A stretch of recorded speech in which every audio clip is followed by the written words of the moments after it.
Hi bro, hi. ఇప్పుడు మన ఆంధ్రప్రదేశ్లో ఎన్నికలు రాబోతున్నాయి కదా, సో ఏ పార్టీ రావచ్చు అనుకుంటున్నారు? మేబీ మెజారిటీ పర్సెంట్ ఎన్డీఏ రావచ్చు, ఆ, తెలుగుదేశం పార్టీ. ఎందుకు రావచ్చు అనుకుంటున్నారు తెలుగుదేశం పార్టీ? ఎందుకంటే మూడు పార్టీలు కలిసినాయి కదా, ప్రభుత్వ వ్యతిరేక ఓట్లు అనేది ఎక్కడ కూడా చీలకుండా మూడు పార్టీలు కలిసినాయి. ఓకే. వేరే పార్టీ అంటే మనకు ఏం లేదు, మూడు పార్టీలేనా ఉంటేనా వాళ్ళకి రావాలి, లేదంటే వీళ్ళకి రావాలి. 2014 కూడా కలిసినప్పుడు వాళ్ళే గవర్నమెంట్ ఫామ్ చేయగలిగారు, అందుకే ఇక్కడ కూడా వాళ్ళే గవర్నమెంట్ ఫామ్ చేయగలరు. ఓకే. సో ఏపీ డెవలప్ కావాలంటే ఎన్డీఏ పార్టీ అలా చెప్పలేదు, ఎన్డీఏ వస్తుందని చెప్పాను. ఓకే. మనం చూసుకున్నట్టయితే మన ఏపీలో బీసీ వర్గాలు అనేది ఎక్కువ కదా, సో ఈ బీసీలో వైఎస్ఆర్సీపీ సైడ్ ఉండబోతున్నారు లేదంటే టీడీపీ సైడ్ ఉండబోతున్నారా? నేను యాజ్ ఎ బీసీగా నేను డెవలప్మెంట్ కోరుకుంటా కాబట్టి నేను ఎన్డీఏ ఓటేసాను. ఓకే. మిగతా వాళ్ళకి సంగతి మనకు తెలియదు. సో మనం చూసుకున్నట్టయితే 5 ఏళ్ల జగన్ పాలనలో మీ అభిప్రాయం ఏంటి ఆయన పాలనపై? 5 ఏళ్ల ఆయన కొన్ని చూసుకుంటేనా ప్రీవియస్ గవర్నమెంట్ తో పోల్చుకుంటే కొన్ని డెవలప్ చేసిండు, ఇలాంటి స్కూల్స్ కానీ అమ్మఒడి ఇలాంటివి ఇవ్వడం కానీ బాగా చేసిండు. కాకపోతే ఒక పక్క ఆయన ఫ్రీగా ఇస్తుండు డబ్బా మనీ అంతా తీసుకొచ్చి, ఒక పక్క అప్పు చేస్తుండు. ఏదో ఒక రోజు ఆ అప్పు మనం కట్టాల్సిందే కదా. ఇప్పుడు 10 లక్షల కోట్లు ఎంతో చేసిండు, ఆ 10 లక్షల కోట్లు కూడా మన పన్ను ద్వారా కట్టాల్సిందే. అలాంటివి లేకుండా ఇప్పుడు చిన్న చిన్న వ్యాపారాలు కానీ అట్లా అభివృద్ధి చేస్తే వాళ్ళ కాలం మీద వాళ్ళకి నిలబడతారు కదా, ఎందుకంటే గవర్నమెంట్కే ట్యాక్స్ కట్టారు. సో పిఠాపురం నుంచి పవన్ కళ్యాణ్ గారు కూడా పోటీ చేస్తున్నారు కదా, ఆయన పిఠాపురంలో గెలుస్తారు అనుకుంటున్నారా? సో ఎంత మెజార్టీతో గెలుస్తాడు? ఎందుకు గెలుస్తాడు? 30,000 ఓట్లతో మెజార్టీ.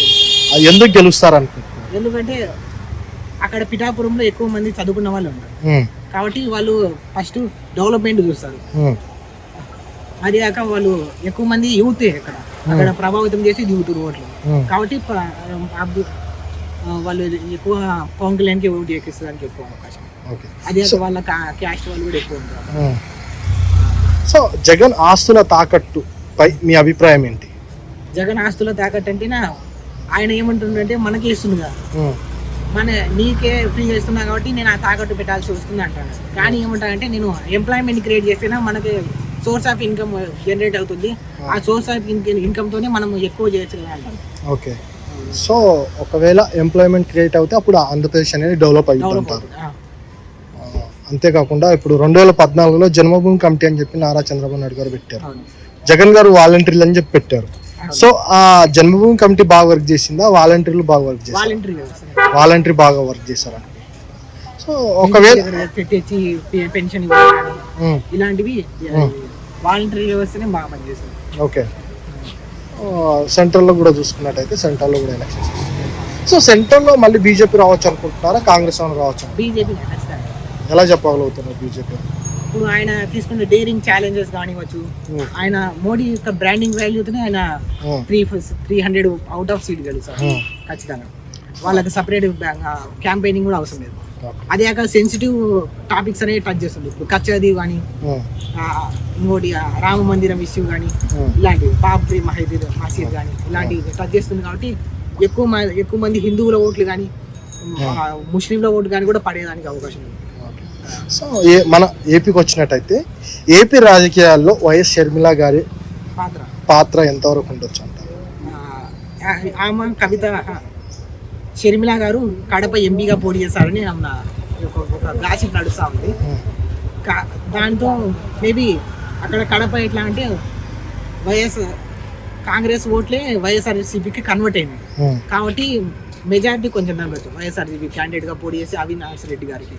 సో షర్మిల సపరేట్గా ఉంది కాబట్టి, జగన్ గారు మళ్ళీ సపరేట్ ఉన్నారు కాబట్టి, సో అంటే వైఎస్ఆర్సీపీ సీట్లు అనేది కొద్దిగా చీలే అవకాశం, ఓట్లు అనేది ఓటింగ్ పర్సెంట్ అనేది కొంచెం చీలే అవకాశం ఉంది. కానీ అయితే తెలుగుదేశం అభ్యర్థిగా భూపేశ్ రెడ్డి గారు ఉన్నారు, ఆయన జమ్మోడు నియోజకవర్గం సంబంధించిన వ్యక్తి.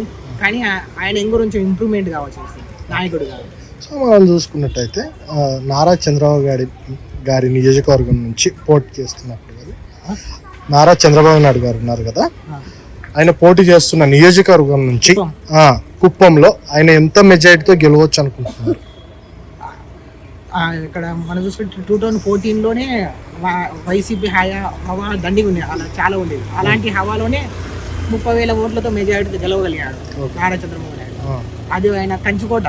ఆయన పోటీ చేసినప్పటి నుంచి ఆయన గెలుస్తున్నాడు కాబట్టి మేబీ ఒక 50,000 ఓట్ల నుంచి 70,000 ఓట్లతో మెజారిటీతో గెలవగలరు ఖచ్చితంగా. హాయ్ బ్రో, ఇప్పుడు మన ఏపీలో ఎలక్షన్స్ వస్తున్నాయి కదా, సో ఏ పార్టీ అధికారంలోకి రావచ్చు అనుకుంటున్నారు? వైఎస్ఆర్సీపీ పార్టీ రావచ్చు. ఎందుకు రావచ్చు అనుకుంటున్నారు? ఎందుకనంటే తను ఇచ్చిన నవరత్నాలు అనేవి అందరికీ సక్రమంగా వస్తున్నాయి. ఓకే, అది ఎంత మెజారిటీతో రావచ్చు అనుకుంటున్నారు? అంటే ఎక్కువ మెజారిటీని కాదు, కానీ జగన్ అనే వస్తాడని.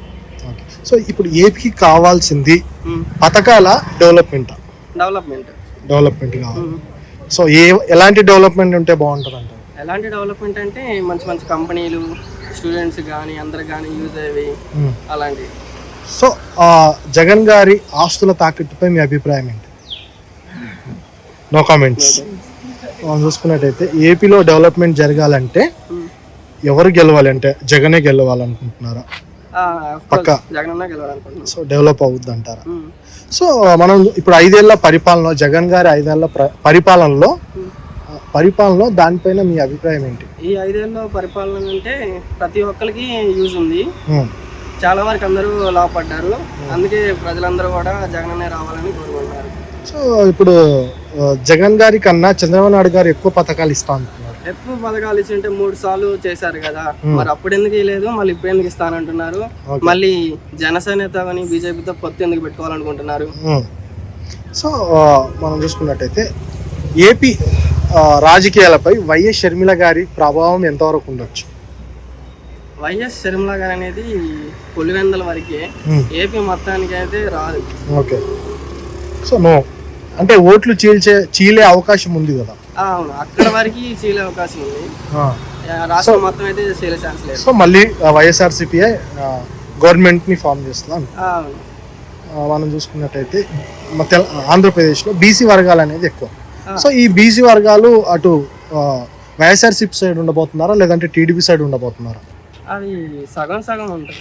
ఓకే, ఒకవేళ వైఎస్ఆర్సీపీ కానీ మళ్ళీ అధికారంలోకి వస్తే ఎన్ని రాజధానులు ఉండొచ్చు, అందులో ఏ ఉండొచ్చు? ఎన్ని రాజధానులు అంటే ఖచ్చితంగా మూడు పెడతారు.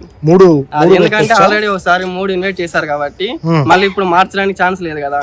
ఓకే, అది ఇప్పుడు ఒకదాన్ని పెట్టానంటే ఇప్పుడు మాది కూడా అన్నారు కదా అని అందరూ మాట్లాడతారు. ఓకే, సో మనం చూసుకున్నట్టయితే కూటమి బీజేపీ, టీడీపీ అండ్ జనసేన 3 పార్టీలు పొత్తు కుదిరాయి. వైఎస్ఆర్సీపీ మాత్రం ఏకంగా ఒకటే ఉంది.